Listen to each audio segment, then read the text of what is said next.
Pittsburgh Steelers 24, the New York Giants 20. It's Steelers 365, brought to you by Eastern H2O in the Fox Chapel Plaza. Check them out, easternh2o.com. Thrills and excitement for sports in any season.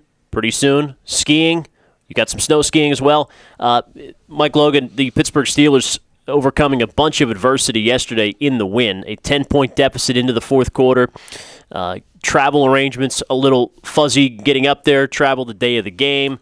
Obviously, some officiating calls that I'm sure the players were upset by in the middle of it all. What was the most impressive thing they overcame, those or others? I think the most impressive thing that I noticed with the Pittsburgh Steelers was with everything going on in the city of New Jersey and New York and having to travel up there the day of the game, which I really don't think is too big of a deal. It may have benefited them actually in this situation because the city that never sleeps, when you go up there the night before, there's a lot of things to get into.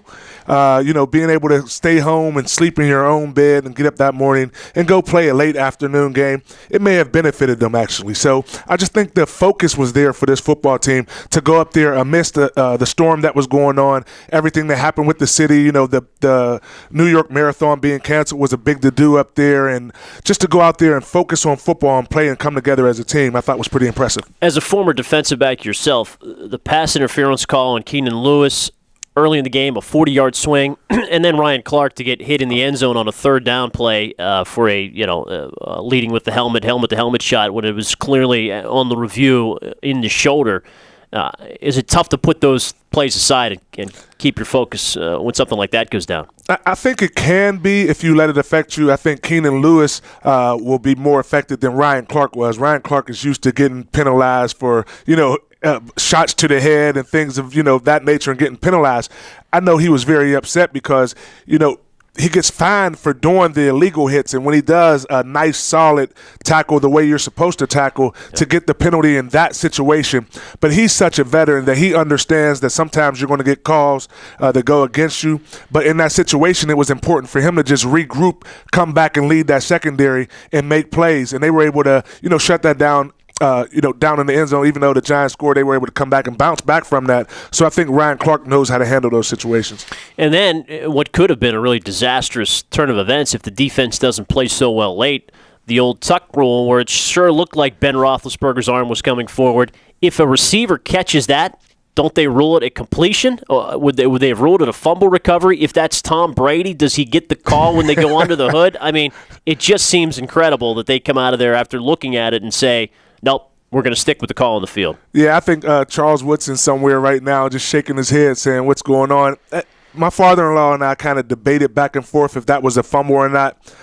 When I seen the replay and I seen Ben's arm get hit, I was thinking the ball started to come loose. So maybe it is a fumble. I was really kind of confused at that call right there, and I was anxious to see what they were going to call. When they ruled it a fumble, I wasn't upset, but if the pass would have went in the air and they would have completed it, I mean, what do you call right there? So I was kind of flustered by that, but nevertheless, they ruled it a fumble, but the Pittsburgh Steelers were able to come back from it. And they overcame a coaching gaffe with a fake field goal try. Now, have you been on a field goal team and ever been in the huddle when they've called, we're going to go with Drew Butler tosses it over the head to the kicker, Sean Sweesham, on an end around to the right?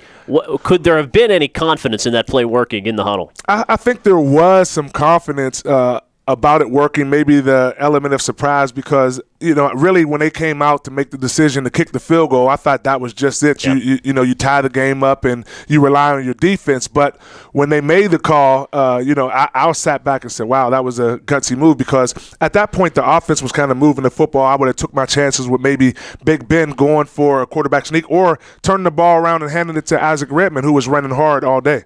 He was, in 147 yards, third straight week. They've got it back over 100.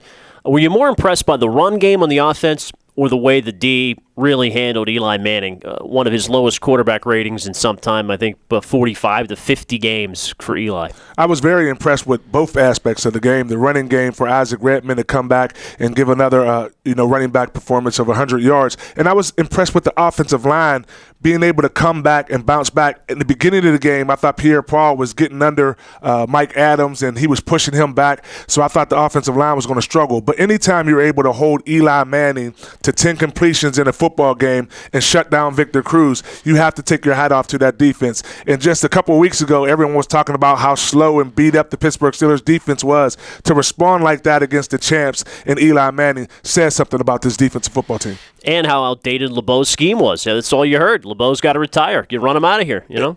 You will never be able to say that with true validity, because the way Dick LeBeau puts together a defensive scheme with the personnel that he has, I think, people know what we're going to do. They have an idea of the concept of what Dick LeBeau and the Pittsburgh Steelers defense is going to do, but they can't get around it. At some point, it's going to, show its face, and they're going to be able to get pressure, be able to confuse the offense, and go out and execute.